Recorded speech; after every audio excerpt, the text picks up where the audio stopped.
ప్రభువైన యేసుక్రీస్తు నామమున మీ అందరికీ నా శుభవందనాలండి. ఈరోజు దేవుని వాగ్దానం యెషయా గ్రంథము 44వ అధ్యాయము 21వ వచనము. యాకోబు, ఇశ్రాయేలు, నీతిని జ్ఞాపకం చేసుకున్నాము. నీవు నా సేవకుడవు, నేను నిన్ను నిర్మించితిని. ఇశ్రాయేలు, నువ్వు నా సేవకుడవు ఉన్నావు, నేను నిన్ను మర్చిపోజాలను అని వాగ్దానం ఇచ్చిన పరిశుద్ధాత్ముడు అర్ధరాత్రి లేచి ప్రార్థన చేసి వయసుతో చెల్లించి మరలా ప్రార్థన చేసి దేవుడు ఉన్నప్పుడు దేవుడు వాగ్దానం చూపించారండి.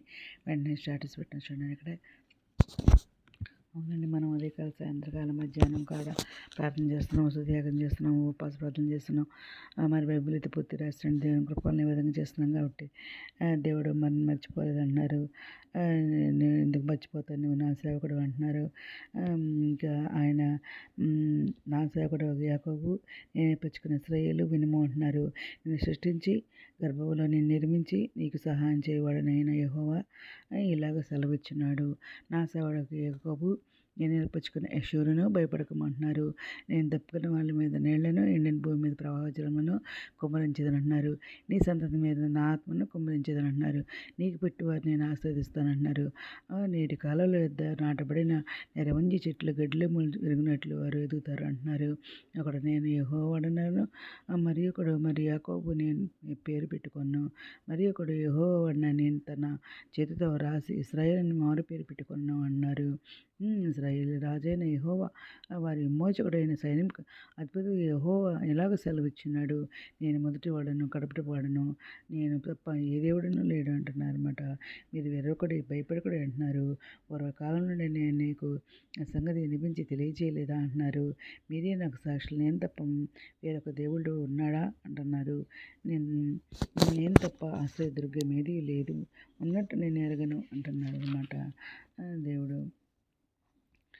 ఇంకా ఏమంటున్నారంటే, మంచు విడిపోయినట్లు నీ అతిక్రమములను మబ్బుతో తొలగిపోయినట్టు నీ పాపములను తుడిచివేసినాను అంటున్నారు. నేను నిన్ను విమోచించాను, నా యొద్దకు మళ్ళుకొనమంటున్నారు అనమాట. యెహోవా ఆ కార్యము సమాప్తి చేసిన అంటున్నారు. ఆకాశములారా ఉత్సాహధ్వని చేయడం అంటున్నారు. భూమి అగాధ స్థలములారా ఆర్భాటం చేయడం అంటున్నారు. పర్వతములారా అరణ్యమా, అందులోని ప్రతి వృక్షమ సంగీతనాదం చేయడం అంటున్నారు.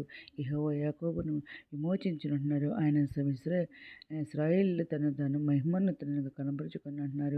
ఆ గర్భం నుండి నేను నిర్మించిన నీ విమోచకుడకు యెహోవా ఎలాగ సెలవిచ్చిన అంటున్నారు. యెహోవా నేనే సమస్తమును జరిగించేవాడిని అంటున్నారు.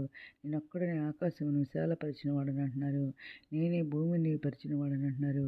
నేనే ప్రగల్భాలు ప్రవచనములను అర్థం చేయవాడను అంటున్నారు అన్నమాట. ఇంకా దేవుడు మరి ఇంకేమంటున్నారంటే, 43లో దీనికి రిలేటెడ్ వాక్యం చూస్తే మొదటి వచనంతో సరిపోస్తున్నారు చూడండి. అయితే యాకోబు నేను సృష్టించిన వాడగని యెహోవా ఇశ్రాయేలు నేను నిర్మించిన వాడని అలాగ సెలవిచ్చిన అంటున్నారు. నేను నిన్ను విమోచించినని భయపడకు, పేరు పెట్టి నేను పిలిచినను నా సొత్తు అంటున్నారు.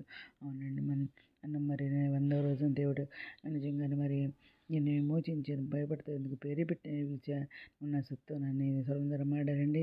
40 రోజుల పడుతుందనేమో ఇంద్ర పేరు పెట్టి పిలిచి నేను తోడైన భయపడితే నా కోసం పెద్ద పెద్ద అక్షరాలు రాశారు. మరి ఇప్పుడు ఈ వాక్యదానం ఏమో భయపడికి పేరు పెట్టి నేను పిలిచి నువ్వు నా సొత్తు వాగ్దానం 100వ రోజున మరి ఉపవాస ప్రార్థనలో మరి సొరందరం ఆడిన దేవుడు మన దేవుడు అనమాట. ఈ వాగ్దానం మరి ఇంత మన దేవుడు పేరు పెట్టి పిలిచి మరి మనల్ని మర్చిపోయే దేవుడు కాదనమాట. మన పేరుని అక్కడ గుర్తుపెట్టుకుని మనం పిలిచారంటే మరి ఇంతమంది కోట్లది మరి ప్రజల్లో మన పేరు ఆయనకి మరి గుర్తుందంటే ఆయన మనల్ని సృష్టించిన వాడు అనమాట. ఆయనకి తెలుసు, సమస్తము తెలుసు అనమాట. మన పేర్లు తెలుసు, అన్నీ తెలుసు, మన తెలుసు అన్నీ తెలుసు. ఎందుకంటే ఆయనే మనం సృష్టించిన దేవుడు అనమాట. తల్లి గర్భ నింపు మన ఆయన సృష్టించిన దేవుడు అనమాట, నిర్మించిన వాడు అనమాట. ఆయనే మనకు సహాయం చేయడం అనమాట. ఆయన తప్ప మరి వేరొక దేవుడు లేదని చెబుతున్నారన్నమాట. నీ సమస్యలన్నింటి కుదిర్చోడు ఆయన, సంకటంలో కుదిర్చోడు ఆయనే, నీ సమస్యలు తీర్చే దేవుడు ఆయన అనమాట. నేను తప్ప దేవుడు అని చెప్పేసి అనమాట. నిన్ను మర్చిపోజాలను అంటున్నారు. ఇశ్రాయేలు నిన్ను మర్చిపోజాలను అని చెప్పేసి అంటున్నారు. ఎందుకంటే మన కార్యములన్నీ కూడా ఆయనే సఫలపరిచే దేవుడు అనమాట. మన కొరలను సిద్ధింపజేసే దేవుడు మన దేవుడు ఒక్కడనమాట. ఏదైనా అందరి జీవితంలో అని కోరుకుంటూ నేను మర్చిపోలేదని చెప్పేసి దేవుడు మాట్లాడుతానండి. ఏదైనా అందరి జీవితంలో కోరుకుంటూ ఈరోజు మనం ప్రార్థన చేసుకుందాం. మౌనతర కర్మైన గల స్థుతిస్తున్నాం తండ్రి. ఎనభై ప్రపంచం ప్రతి ఒక్క పెట్టిన పేరు జ్ఞానం చేసుకుని ప్రతి ఒక్క బిడ్డ అసలు కట్టిన కథ దేశండి చిన్న బిడ్డలు మంచి ఆరోగ్యం దేశాలు నిరుద్యోగులు దిగులు తెచ్చండి. అధిపతి ఆర్థిక సాయం తెచ్చండి. అంటున్న స్వస్పష్టం వేదన తక్కువ తొలగిరాని అతని రక్షణ దయచేయండి. మీరు తొలగిరాని మరి మీ శరీరం ఎంత చెప్పండి కృప చూపని నా సేవకుడు ఉన్నావు అని నేను నిన్ను మర్చిపోచాలని మాకు తినచ్చు ప్రభాని మమ్మల్ని మర్చిపోయే దేవుడు కాదు నాయన.